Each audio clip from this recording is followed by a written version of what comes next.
That was Dash Over the Heather by our very own Renoite, Steve Patterson, who is a member of our harp gang and also who is a brilliant IT guy. So we have a modern Reno Irish song.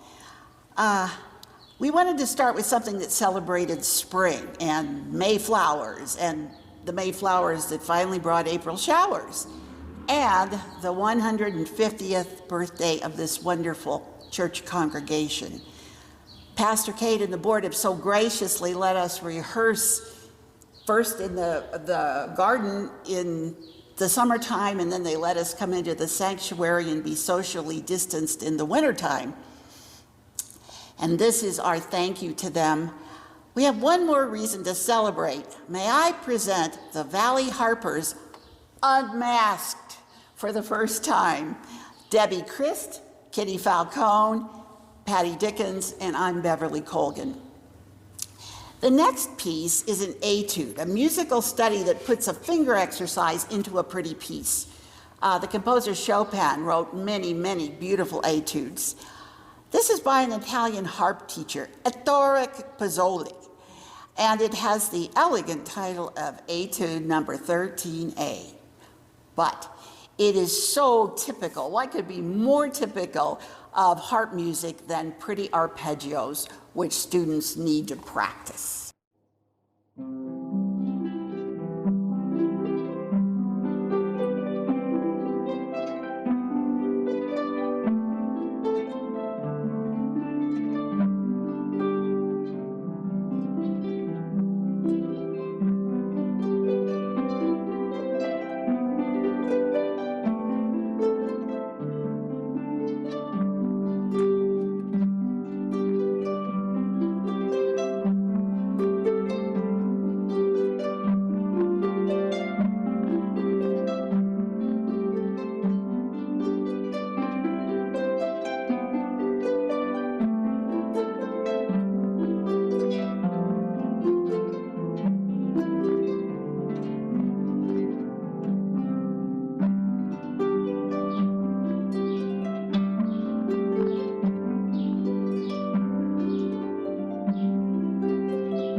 Naturally, we come quickly to some Irish music. Although these are called, in some circles, Irish harps,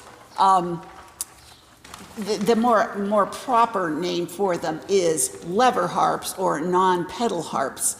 If you'd like to learn more about these harps, just on this website, go to the Christmas concert we did at the church, and there's an explanation there of how the harp's levers work.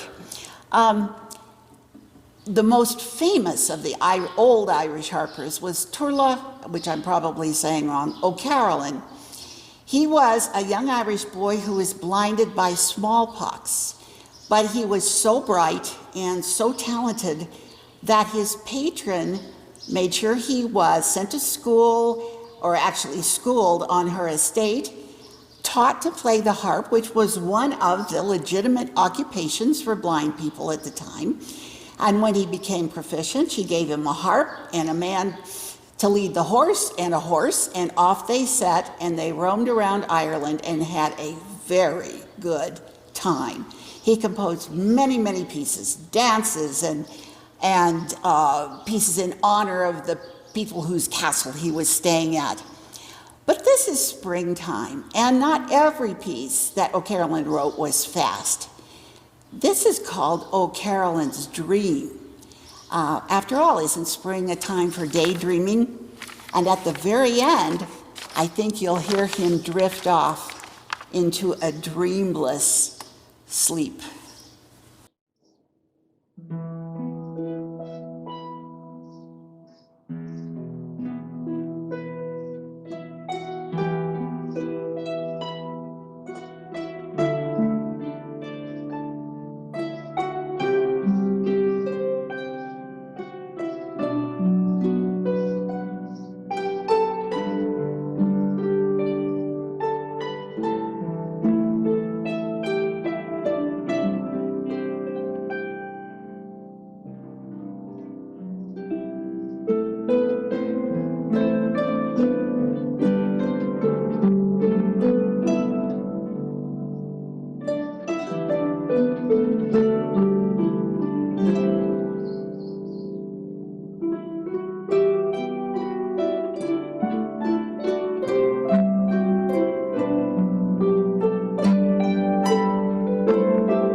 Warrior's Heart Inn, the typical medieval tavern by the wayside where the people coming from their jousting tournaments stopped and talked about the game, if you will.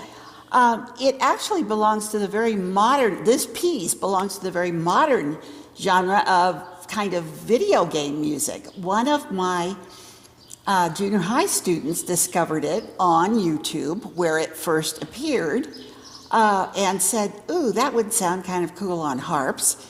And I agreed. And so you'll hear the flavor of the Middle Ages, and you'll also hear the beautiful addition of Debbie Christ's hammered dulcimer. You can Google the hammered dulcimer after the concert. It is just a fascinating instrument and very beautiful. And she's going to play in this and two other pieces, which we just find magical. So here is Warrior's Heart Inn by Brandon Fiechter.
Did you know that many old carols were not just for Christmas, and they were not only for singing, they were for dancing?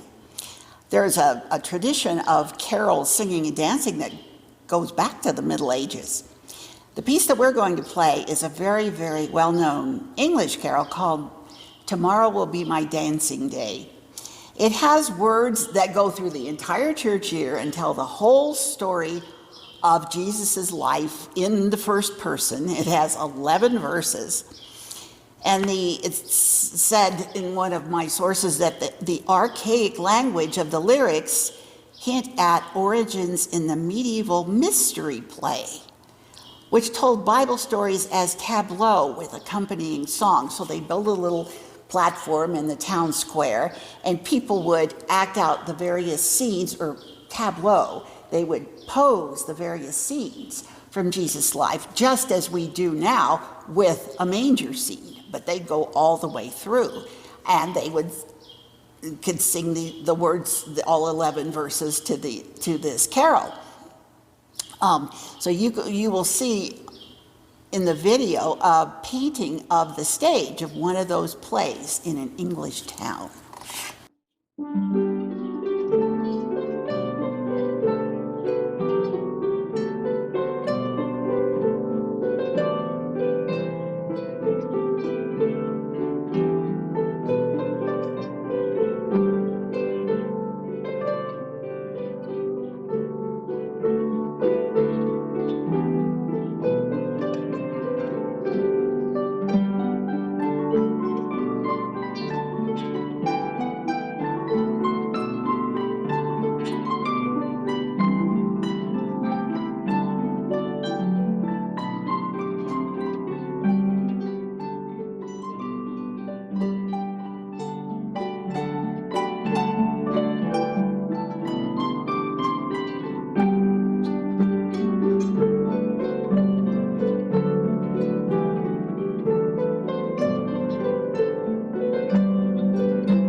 I loved the beginning of spring here in Reno this year because, and Sparks, which is where I live, because of the blossoming trees. They just went crazy this spring, despite very little rain, and it was so beautiful. And in Japan, we're all very familiar with the Cherry Blossom Festival. There is a very well-known Japanese song called Sakura, which celebrates the blooming of the cherry trees and says, "Come and see." And that's what the festival is about, walking around and seeing the beautiful cherry trees in bloom. This song was a popular urban melody all the way from 1600 to 1868. But by then it became popular all around the world. This particular arrangement, originally for orchestra, is by Reno's late conductor and composer Gary Buchanan. The Japanese words call people to celebrate the season, and one translation goes, cherry blossoms in fields, mountains, and villages, as far as the eye can see. Is it mist or clouds? Fragrant in the rising sun.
Now, home on the range. Ah, the mountains, the prairies. My high school choir teacher had his own lyrics, which went like this: "Oh, give me a home where the buffalo roam, but I'll show you a dirty house." He thought that was so funny. So did we when we were in high school. Problem is, the deer and the buffalo and all the kinds of critters that were roaming around for millennia encountered a problem a while back: freeways. And we have collisions, and people get hurt, and animals get hurt, and it is, or I should say was, a problem. But now, well, I was looking for pictures of the beautiful landscape and everything like that. I discovered something that has popped up all around the world, not just in the United States. We have some of these in Nevada, but all over the place. Australia and China and Holland. There are lots of them in Holland. They're wildlife bridges. And they build an overpass or an underpass for the freeway and put rocks and dirt and stuff on them, and the animals learn to use those, and the problem has diminished by 90%. So we are celebrating our home on the range and the animals' home on the range, and they are really, truly much more able to roam than they were some years ago. This is an arrangement by the maker of kitties. Are both you two? Yeah.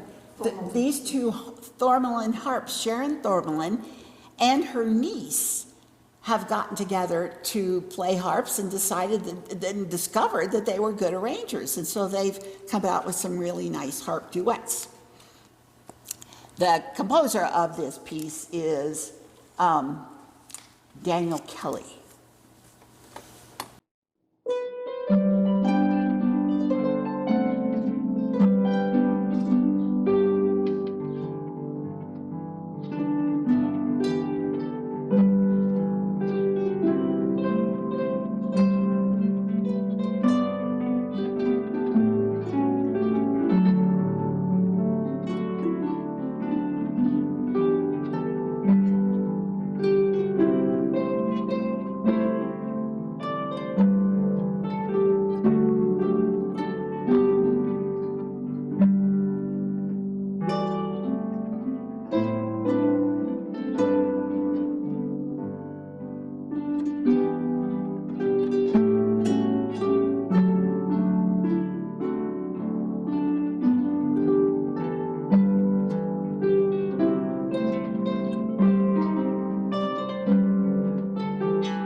This has become one of our favorite pieces, and not because it's easy. It may sound easy, but there are some tricky lever changes that we have to make.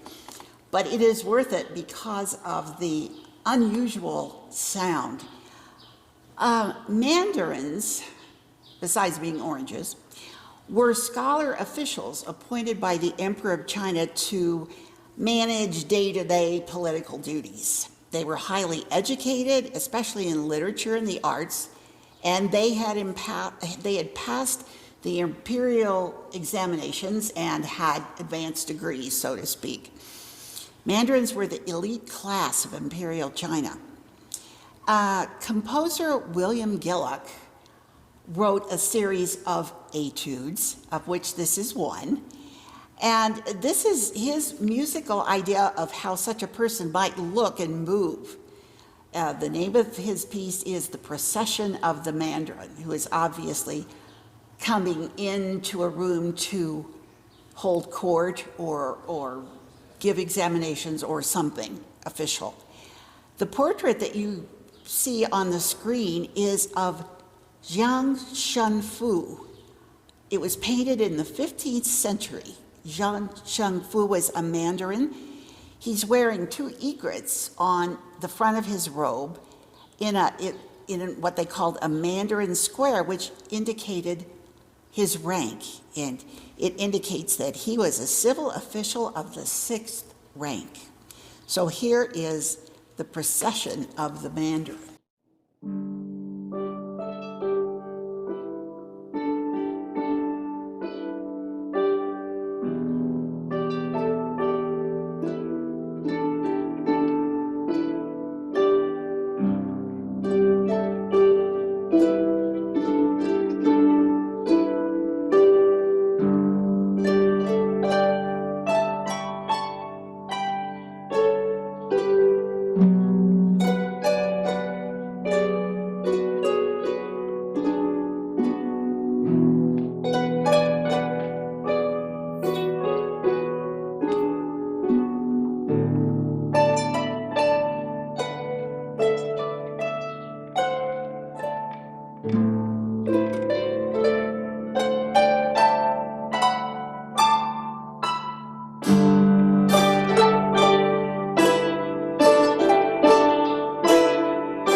The next three pieces are also arrangements by Sharon Thormelin and her niece Anna Thormelin Jenkins.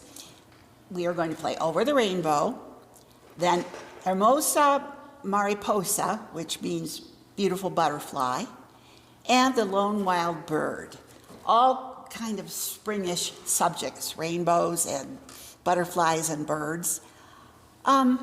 Spoiler alert, Over the Rainbow starts out in Kansas, but will end up in Hawaii.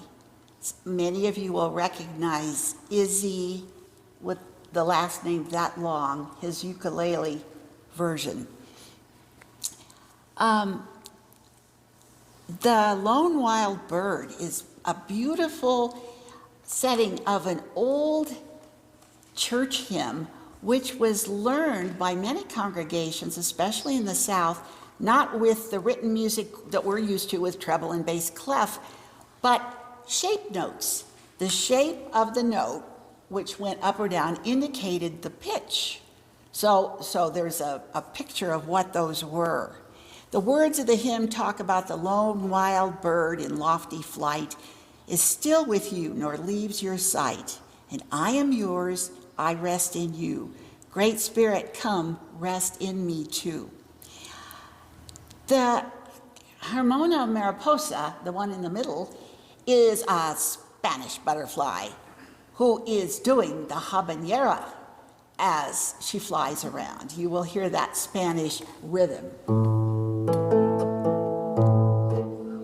We have a special soft heart and soft place in our hearts for birds because you may have heard the chorus of baby birds, which is currently residing in the organ loft.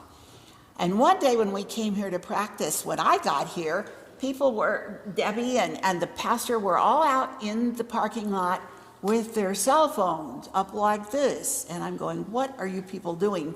And they pointed to the cross on the top of the steeple, and there were two hawks sitting there waiting for breakfast to fly by. And Kitty said, oh, birds of prey. So the lone wild bird, you will see too, which is the Thormelin's idea. But in the end of the piece, one of the birds says goodbye and flies off.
Irish butterfly.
This is a song.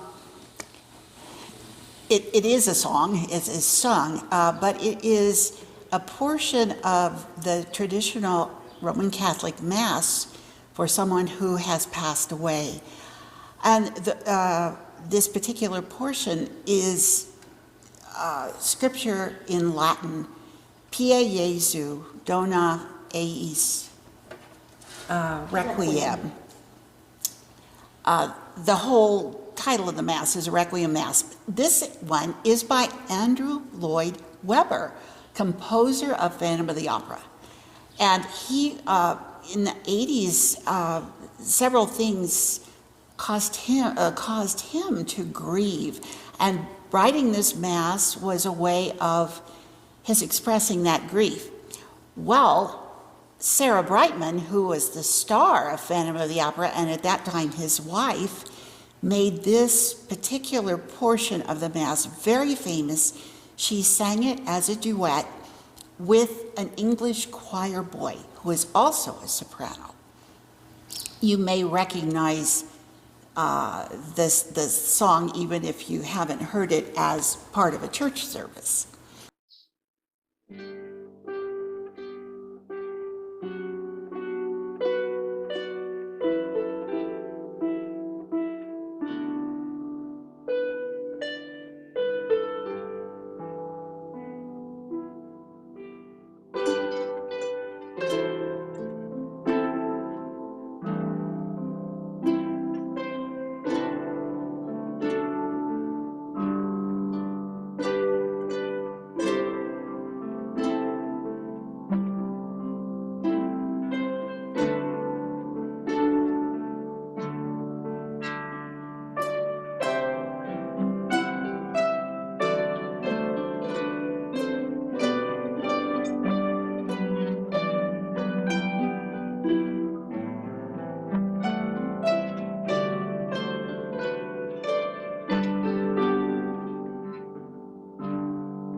What could be more spring-like than a good romping, stomping polka?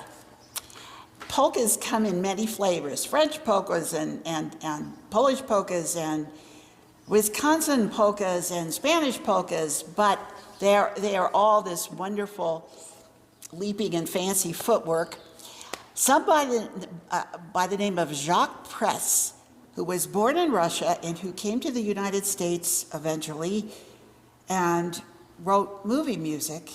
And that's basically all I could find out about him. Why he wrote a harp duet, I have no idea, and neither does anybody else. As a matter of fact, the Wikipedia article about him was in Dutch, so I had to email it to Kitty, who could translate it for me, and it said the same thing I just told you. But whatever it is, it's a polka that all harp players tend to learn at some point or another. So we are so happy to have been able to play for you. We wish you a joyous spring. We wish you a happy anniversary to this church congregation. And let's dance.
Thank you so much. It was a pleasure to play for you.